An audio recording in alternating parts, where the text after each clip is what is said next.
Hey guys, it's Courtney from Soul Deep Devotions. I am doing another video devotion this morning, and so let's just jump right in. So recently I've been doing a Bible study with a few of my friends, going through Daniel 6, and we've been pulling out a lot of incredible things from it. If you want, I can link where we got the Bible study below if you're interested, so we've been pulling out all of these cool things, but there's something that I've noticed that the Bible study hasn't necessarily covered, and I just wanted to share that with you this morning. So for those of you who aren't familiar with the story of Daniel 1 basically starts off where the Israelites have been taken into captivity by the Babylonians. And so all of these Israelites join Babylon and the kingdom of Babylon.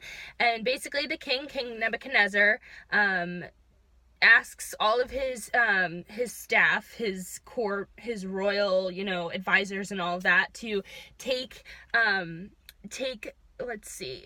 select strong, healthy, and good-looking young men, and make sure they're well-versed in every branch of learning and gifted with knowledge of good judgment and are suited to serve in the royal palace. So basically, the king is looking for this select group of men out of the captives that they just took so that he can sort of assimilate them to the Babylonian culture, so that all of these captives would see their own people in the government, in his advisory, so that there would be a more smooth transition of living in Israel and following Israelite customs to now living in Babylon and following Babylonian customs.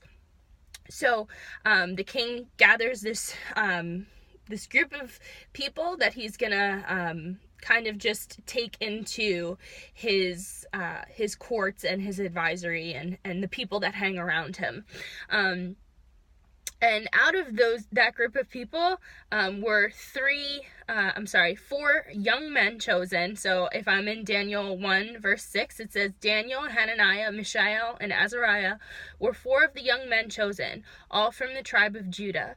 The chief of staff renamed them these Babylonian names. Daniel was called Belteshazzar, Hananiah was called Shadrach, Mishael was called Meshach, and Azariah was called Abednego. So we see that these four men who were captives are now chosen to be a part of the king's select group of people. But before that, they can become a part of his group and be trained and taught the customs of Babylon and eat from the king's table. They'll receive some perks for being a part of this special group of people as they are being assimilated to Babylonian culture. So the first step of this whole thing is that they don't even get to keep their names. Daniel's renamed Belteshazzar, Hananiah is renamed Shadrach, Mishael is renamed Meshach, and Azariah is renamed Abednego.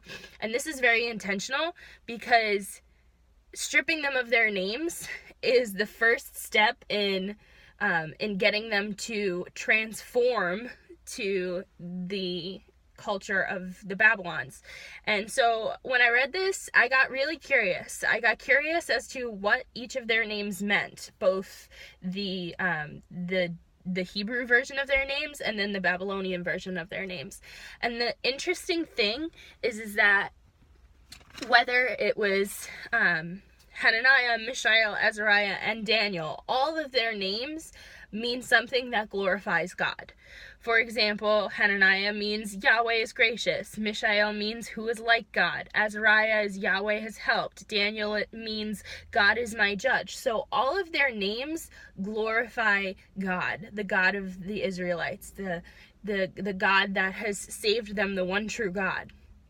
So it's actually really quite intentional how the Babylonians strip them of these names, because the Babylonians don't worship the God of the Jews. They worship multiple gods, made up gods that don't exist. So when they strip them of these names that worships their own God, it's almost like they're trying to strip their religion away from them. They're trying to take something that can't be taken from them. Your faith can't be taken from you. But it's funny how people still try to strip these things from you that can't be taken from you. So they take away the Jewish names and they give them these new Babylonian names. And all of these names worship one of their gods. Shadrach and Meshach, their names mean or worship a god called Aku, which is god of the moon. And then Azariah's it worships a god called Nebo, which is the god of wisdom. And then Belteshazzar means Bel protects his life. So all of these names worship all kinds of different gods from the Babylonian culture. So basically and essentially, the Babylonians are trying to take these four guys' identity in the Lord and give them a new identity in the gods and the culture that they have. And when I read that and when that dawned on me, I kind of found that very interesting, because how many times does our culture try to strip our faith away from us and give us another identity that has nothing to do with the identity that God has created you to have? How many times does culture or society give you an identity that you never modeled for yourself, whether that be unworthy or overweight or unwanted, all of these different names that or identities that we put onto ourselves or that other people put onto us. And sometimes they're not even really negative in context. Sometimes, people label us as driven, goal-oriented, all kinds of different things. But the fact of the matter is that our society and the world wants to constantly put these labels or these tags on you. And sometimes they completely distract us from the thing that God created us to be, the identity that God created us to have. But like I said, these things can't be taken away from you. What God gives you, no man can take away. What God gives you, no man can stand in the way of. So when we turn to Daniel 6, I found it interesting because Daniel, there's a new king in charge and Daniel is serving him. And this king puts a decree in from that he takes on the suggestion of his advisors. And he puts this decree in order that everyone has to worship only the king for a month, 30 days.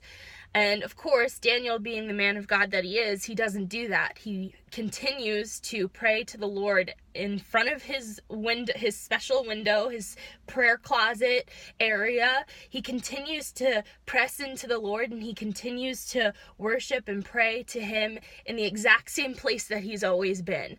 He's steadfast in this devotion to the Lord. So Daniel is worshiping the Lord in front of these windows, and of course he's found out that he's worshiping something other than the king. And so the decree says if somebody breaks this rule, they are to be thrown in the lion's den. And so even though the king loves Daniel and the king favors Daniel, he can't undo the law because of the way that it was written. So the king, although he doesn't want to do this, ends up throwing Daniel in the lion's den. And as he's closing the stone over the lion's den for the night, he says, may the God that you serve protect you, Daniel. So we all know the story. If you've been going to Sunday school all your life, you know the story. You know that the next morning, after praying and fasting all night that the king does to the God of Daniel, he wakes up and he rushes to the lion's den and he opens the lion's den.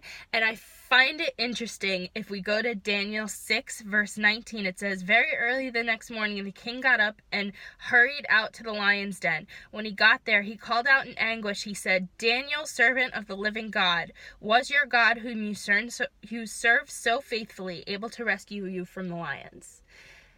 So it's a small detail. You might have missed it when I read it, but the king rushes to the lion's den and he calls out to Daniel. He doesn't call out to Belteshazzar. He calls out to Daniel. He sees Daniel's identity. He sees what Daniel has always been meant and intentioned by God to be. And he calls out to that name. He calls out to that identity, because the identity that the Lord gives you is so strong that when you are faithful, when you are steadfast like Daniel, when you honor God, despite what anything else is going on, despite what law, despite what social norm is in the way, when you serve God in spite of all of that, when you honor God in spite of every societal thing that can possibly come against you, and your identity is in the Lord, other people will recognize that, and other people will stop using the identities that the world has so belligerently tried to put onto you and tried to impress in you over years and years. So that literally just blew my mind, and that's what I had to share with you guys today, that Daniel, coming into Babylon, received a new identity, received a new name, and when it all came down to it, the king opens the lion's den and says, "Daniel, servant of the living God, was your God, whom you serve so faithfully, able to rescue you from the lions?" So in the moment of truth, when King Darius wasn't sure of the power of God, or wasn't sure whether Daniel's God was going to protect him, he still had faith enough to recognize God's identity on Daniel, and not the identity that was given to Daniel by his own people.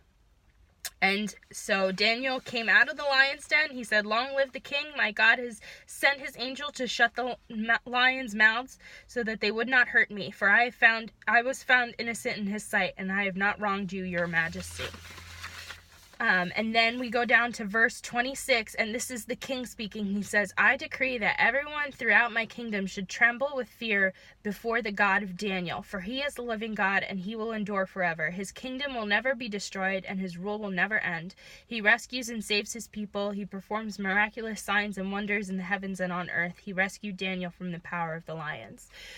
So when you hold true to your identity that the Lord has given you, when you hold true to the person that you know God has called you to be, other people will recognize it. Other people will acknowledge it. And the king, literally at the end of Daniel 6, he decrees that everyone throughout the kingdom should tremble with fear before the God of Daniel and worship the God of Daniel.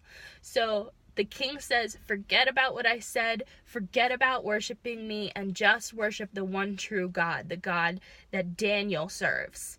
So a God that was never recognized in Babylon before is now finally recognized because Daniel's faith caught the attention of the one person that mattered.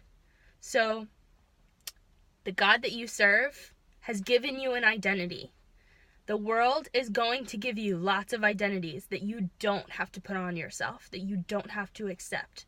The only identity that you have to accept is always going to be good, and it's always going to be loving and edifying, and it's always going to help you and build you up, because God doesn't tear people down. God only looks to build his children up. So if you accept the identity that the Lord has given you this morning and hold fast to that, the world has no choice but to see it and acknowledge it. And you know what? A lot of people are going to want that kind of identity as well. And that's exactly what King Darius did. He respected and acknowledged and worshipped Daniel's God, not Belteshazzar's God, Daniel's. So that's what I had to share with you this morning. If you liked that, you can subscribe, or you can go to SoulDeepDevos, DEVOS.com, and sign up for our newsletter. We put something out every Tuesday and every Friday.